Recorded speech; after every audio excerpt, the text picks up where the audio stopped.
আজকে অনেক দিন পরে মনে করলাম যে ঝর্ণাটা চালিয়ে দেখি যে ঝর্ণাটা ঠিক আছে কি না।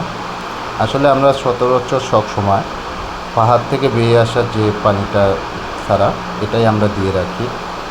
আর সাইডের যে গোল ঝর্ণার পানিটা এটা আমরা সবসময় দিই না। কিসের জন্য? যে ওটা দিনের ভাগে দেখতে ভালো লাগে না, এর জন্য আমরা রাত্রে চালাই এটা। আর রাতে চালানো অনেক দিন হলো হয় না। আজকে পরীক্ষা করার জন্য ঝর্ণাটা চালু করলাম। তো চালু করে দেখলাম যে কিছু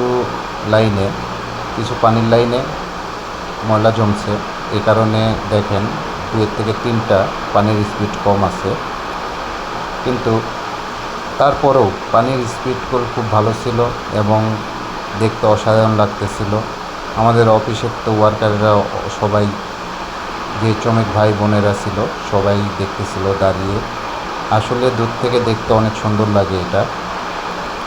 আর আমার মনে হলো যে আসলে একটা ভিডিও করি, আর এর জন্য ভিডিওটা করলাম। দেখেন অসাধারণ একটি ভিউ আসে।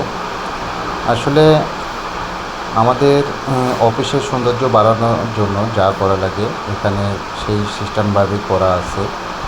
হরেক রকমের লাইট লাগানো হয়েছে যেন পানির কালারটা চেঞ্জ চলে আসে। আর এই হলো আমাদের অফিস। আর অফিসের সামনেই এটা হচ্ছে মাঠ। আর এই মাঠের পাশেই রয়েছে আমার এই ঝর্ণাটা। আসলে ঝর্ণাটা কেমন হয়েছে এটা আপনারা দেখবেন। ভালো লাগলে লাইক করবেন, এবং যদি ভিডিওটা ভালো লেগে থাকে তাহলে অবশ্যই সাপোর্ট করবেন। সবাই ভালো থাকবেন, সবার জন্য দোয়া করি। খুদা হাফেজ।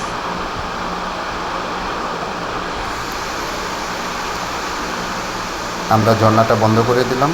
আর এই হলো আমাদের মাঝখানের পাহাড় থেকে বেরিয়ে আসা পানি, এটা সবসময় চালু থাকে।